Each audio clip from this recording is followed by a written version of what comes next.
Hello everybody, welcome back to Hands-On Skills. My name's Alex Like, and in today's video we're going to be talking about IV medication administration.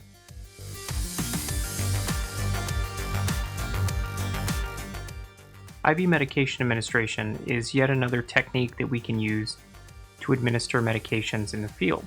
Giving a medication intravenously provides one of the most rapid onset of medication action that you can get. Usually we're administering IV medications in one of two ways: as an IV bolus, sometimes known as an IV push, or as an infusion. Our IV bolus medication administration, or IV push, is probably one of the most common ways that we administer medications in the field. Most of our IV medications are given in this fashion. Very few medications are hung via infusion. This provides rapid, almost immediate drug delivery, but it should be noted that not all medications can be given IV push. An example of this would be epinephrine 1:1000. You should never give that IV push, and you should never give vasoactive medications like norepinephrine or dopamine via IV push. Those type of medications should be hung in a controlled infusion. One of the drawbacks about IV push medication, though, is once you give the medication, the drugs cannot be titrated to the patient's effect, and they cannot be taken back. Once they're put into the body, that's it. So you really have to make sure that you're giving the right medication to the right patient every time, and you're checking allergies. Let's take a look at how to give an IV bolus medication. I'll select my medication, confirming the 5 rights and making sure the medication is not expired, it is clear, and there isn't anything floating around inside the vial. As I'll be administering 2 mL of medication, I'll select a 3 milliliter syringe and attach it to a blunt needle. The blunt needle will simply screw onto the syringe using the lower lock. Before puncturing the vial, I'll draw back 2 milliliters of air. I'll then invert the vial and puncture the rubber stopper in the center, making sure the blunt needle goes all the way through. I'll then inject the air into the vial and begin drawing back my medication. Once I've drawn my 2 milliliters into the syringe, I will remove it from the vial. I'll then safely recap my blunt needle and dispose of it in the sharps container.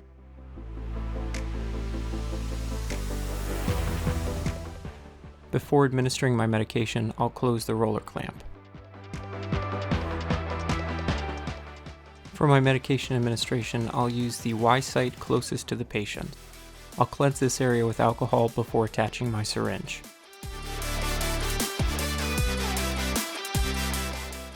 The syringe simply attaches to the Y site with a lower lock connector.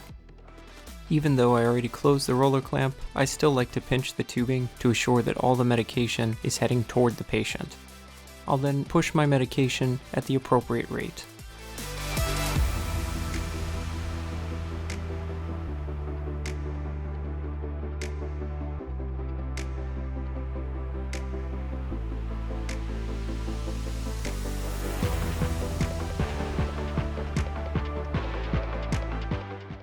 After administration, disconnect the syringe from the lower lock and dispose of it.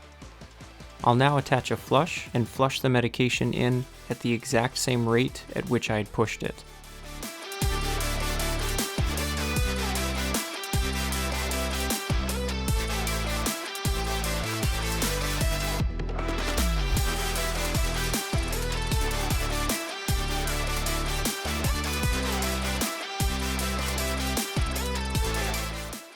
After flushing, observe the patient for any side effects and reopen the roller clamp to continue IV fluid administration.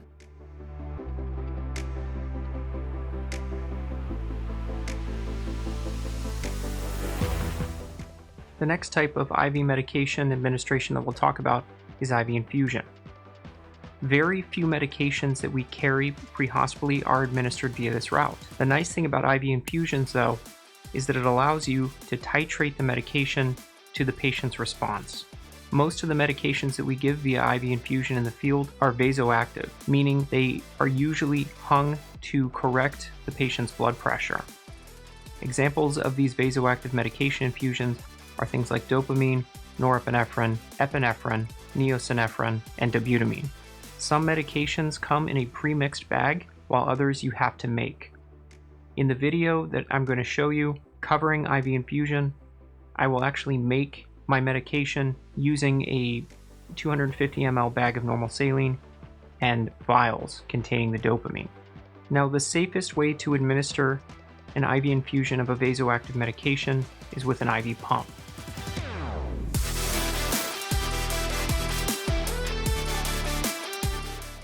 Now, if you don't have access to an IV pump, you'll be relying on this equation.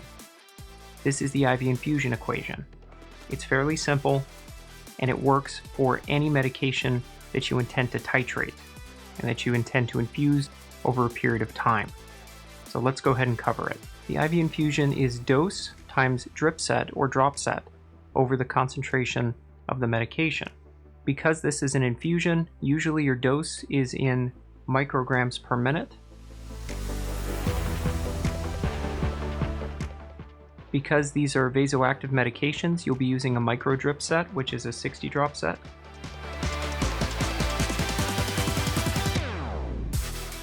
And then your concentration is however many micrograms of medication are in each milliliter of fluid.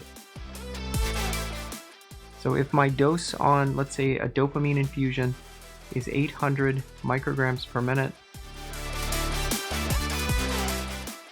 my drip set is a 60 drop set,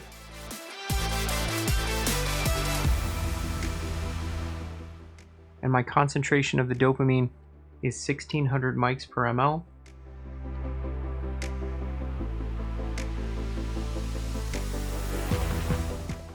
After doing the math, my answer will be 30 drops per minute.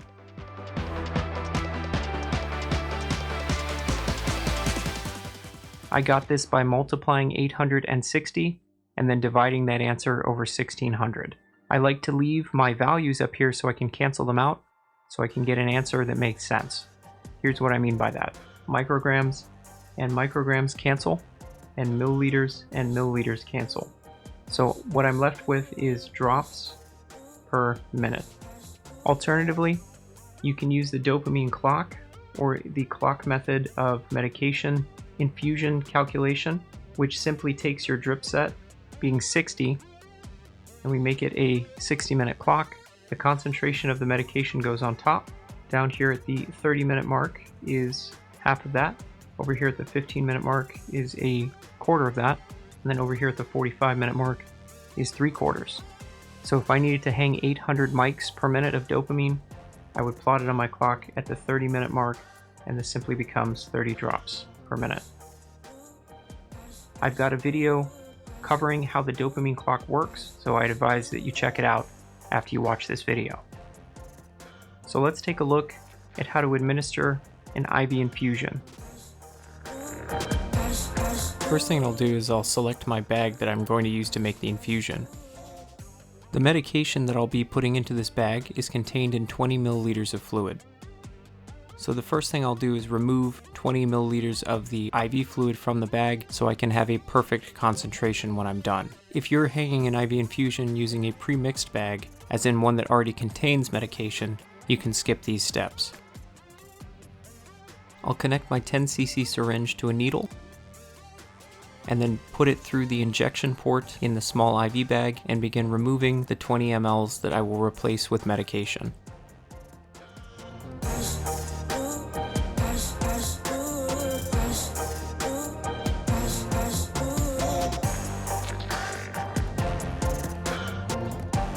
With the new syringe and needle, I will withdraw an additional 10 mLs from the small IV bag, leaving the 250 ml bag now containing 230 mLs of saline.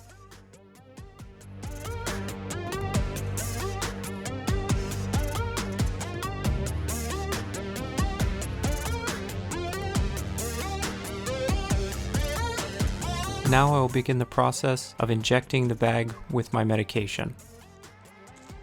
I will draw up 20 mLs of medication from the 2 vials and inject them directly into the injection port in the small saline bag.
Because my blunt tip needles will not pierce the injection port on the bag, I will have to switch these out to conventional intramuscular style needles.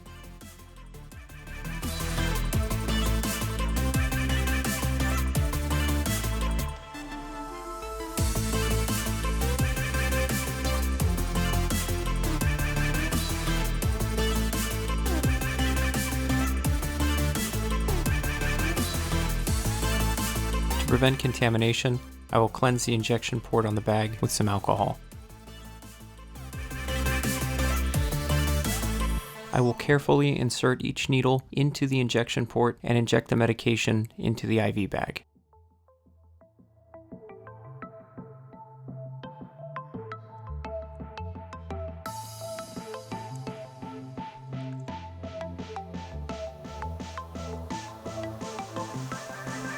With the medication now diluted in the 250 ml bag, the concentration of medication per ml has dropped significantly.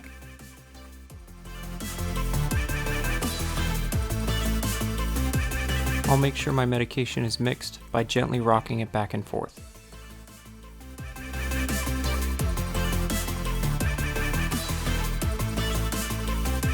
As I have mixed my own medication bag, a label is required. This is for the safety of the patient.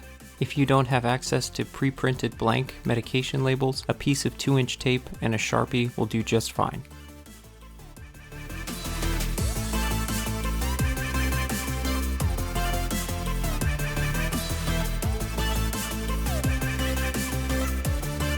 On the label, you must note what the medication is,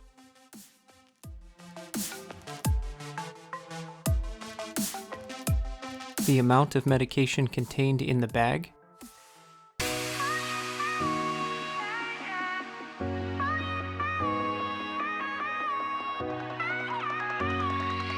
the date and time that you mixed the medication,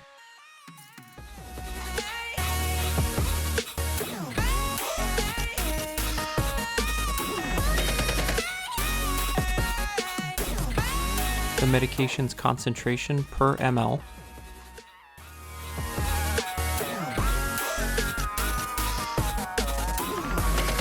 and your name or initials as the person who mixed the bag. As this is considered a high-risk medication, I will have a partner verify my label and co-sign next to my initials.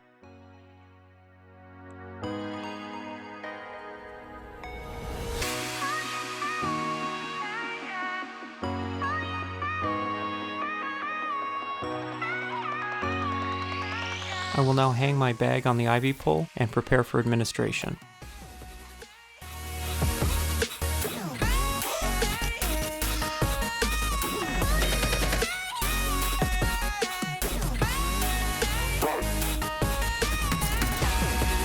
To more accurately titrate this infusion, I will be using a microdrip set. The microdrip set is a 60 drop set, meaning it takes 60 drops to equal 1 milliliter. Microdrip sets should be considered standard equipment when using high-risk medications. Microdrip sets can be easily identified by the presence of a metal pin in the drip chamber. Prior to spiking the bag, close the roller clamp.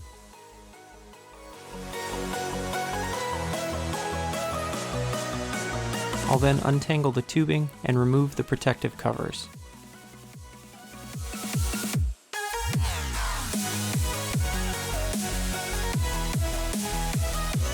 I'll spike the bag and fill the drip chamber.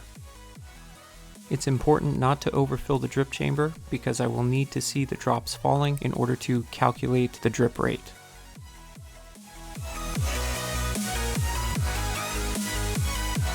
With my drip chamber approximately halfway full, I'll open the roller clamp and purge the rest of the line of air.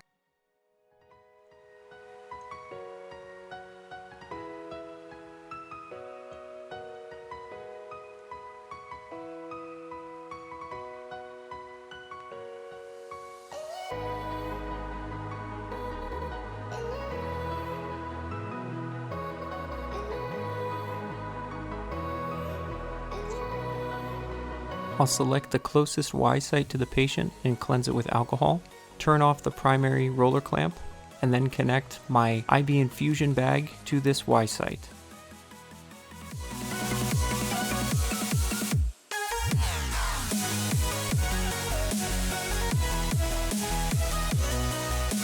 I'll open the roller clamp on my medication bag to begin titrating my medicine.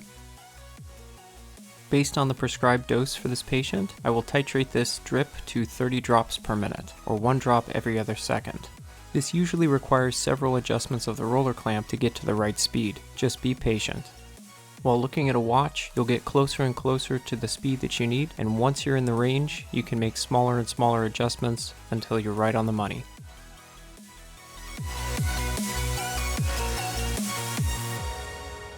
Be aware that any changes to the height of the bag or the IV pole will require you to recalculate a drip. From here, I'll monitor my patient for any effects and titrate the medication as needed.